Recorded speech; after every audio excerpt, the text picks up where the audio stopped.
Hello and welcome to this week's Granny's Garden. Yesterday I drove 80 kilometres to a garden centre with a shopping list in my hand. I was a woman on a mission. There were only 3 items on that shopping list. The first was hydrangea paniculata, but unfortunately they didn't have them in yet, a bit too early.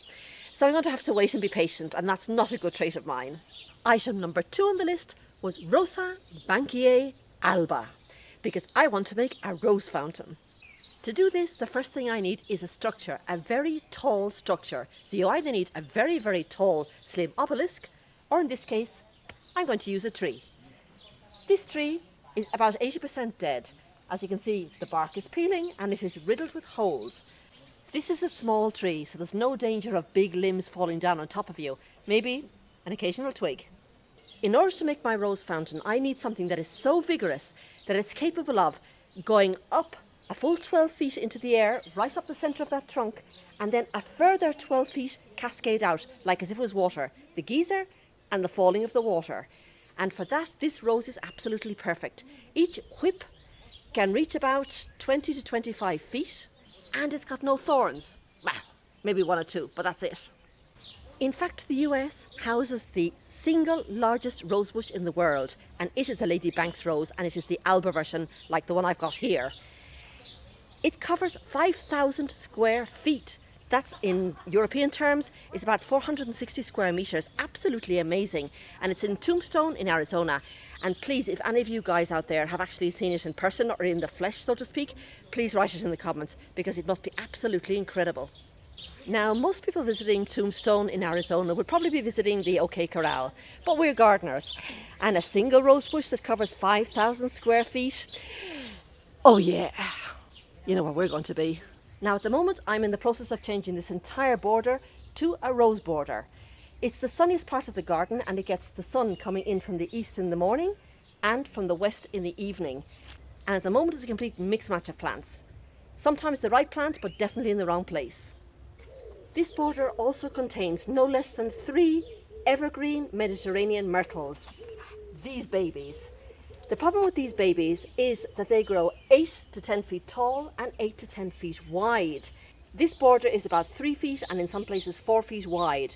So what happens is, although it's planted in the centre of the border, it's spilling out onto the driveway by about 3 to 4 feet, unless you hack it back, and it's spilling out onto the lawn, again 3 to 4 feet, which makes it very difficult to mow the lawn unless you hack it back again.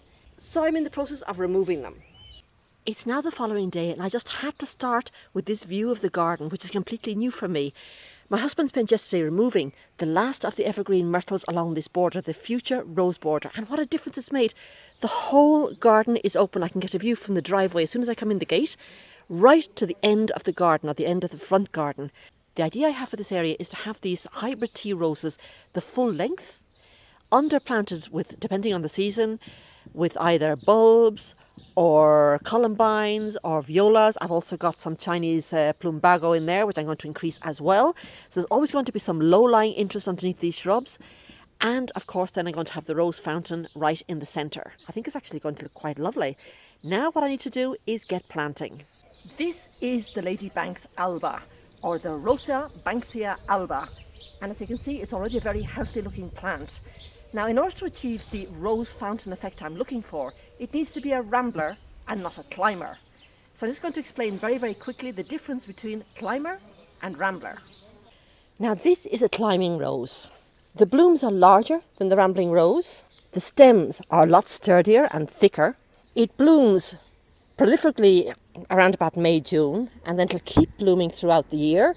Less profusely, but you do get a second flush, and usually 1 or 2 spotted around, indeed right into autumn. And it's definitely less vigorous than a rambler. Because the stems are thicker, you tend to grow them up pergolas, or you train them along wires or fences gently. But I could never bend it the way I wanted to achieve the fountain effect. So now let's go back to the ramblers.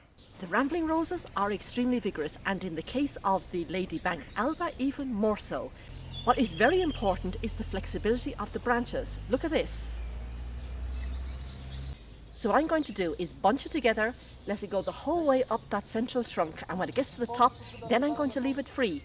And then they're going to fall a further 12 or more feet down to the ground under the weight of the branch and under the weight of the flowers. because this flowers profusely for about 6 weeks a year. It's not a repeat flower, it's a rambler.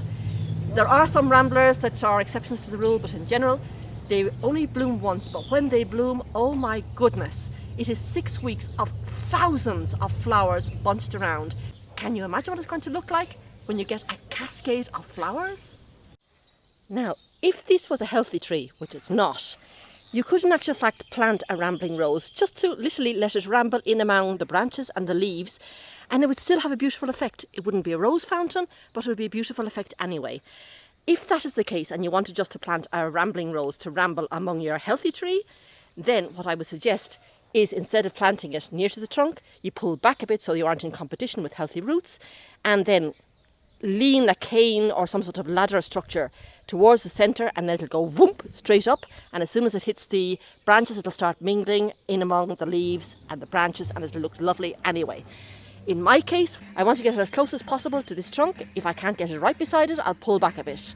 One thing I forgot, if you do just want to ramble a rose up a healthy tree, the second reason for pulling it back is not only competition with the roots, but also the canopy of a healthy tree with all when it's leafed out would stop the rain reaching that rose, and unless you've got an irrigation system, it would be a very dry area. Yesterday there was sun and there was rain, beauty in the mundane, and as the light startled our eyes, we let go.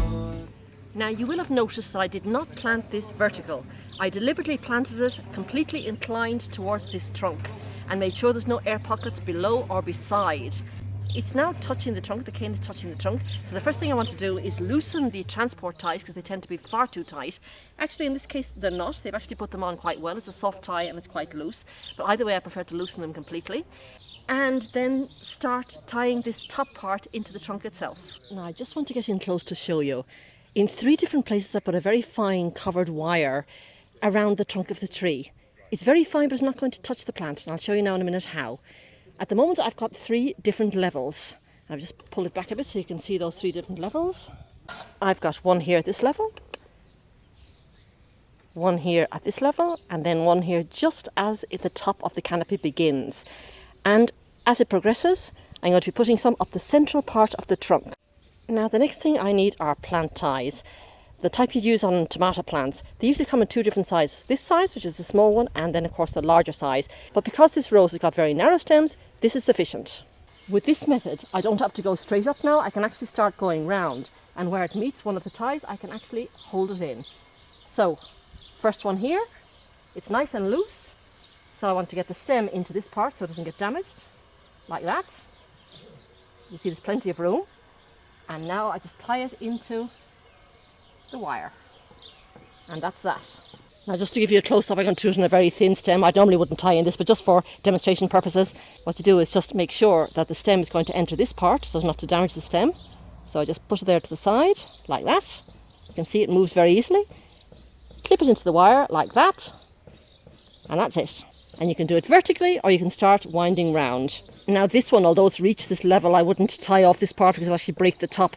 But in maybe about a week's time when it's grown a bit, so I can either put it vertical or I can start spiralling it round, whatever the fancy takes me. I like the part of spiralling it round because that way when it starts to bloom you're going to get a profusion all the entire way around the trunk and not just up one side before you get the cascade down. Now, depending on the climate, this can either be evergreen or semi-evergreen. It is comfortable actually to -9 degrees Celsius, which is about 15 degrees Fahrenheit, so it is actually quite cold tolerant. This rose has a very delicate scent. It's like a violet type of scent. So when you get this massive profusion of flowers, when it does flower, those 6 weeks it does flower, it has a high impact. The last item on my shopping list was a specimen tree, the second specimen tree for the patio. So I'm just giving you a sneak peek because this is going to be the subject of next week's video. If you know what it is, leave it in the comments, and if not, well, wait until next week's video. I am going to be spending most of this growing season training the geyser part of my rose fountain so it goes straight up that central trunk, and making sure that come next growing season that I can start the cascade part of the rose fountain. So I'm going to keep you updated on the way and we'll see how we go. In a few weeks' time, probably about 2 to 3 weeks' time, when the actual whips start growing a bit longer, I'm going to remove that unsightly transport cane and just leave the little ties I've put in around the trunk, because those ties are practically invisible, and even indeed from this distance you can't see them at all. And anyway, very soon they'll get covered by the massive branches, but the cane you will be able to see, so the cane is going to go very, very shortly. As always, I will see you next week here in Granny's garden. So from me, bye-bye now. And since this week's video was about a rose border, I'm going to leave you with a rose. Bye now.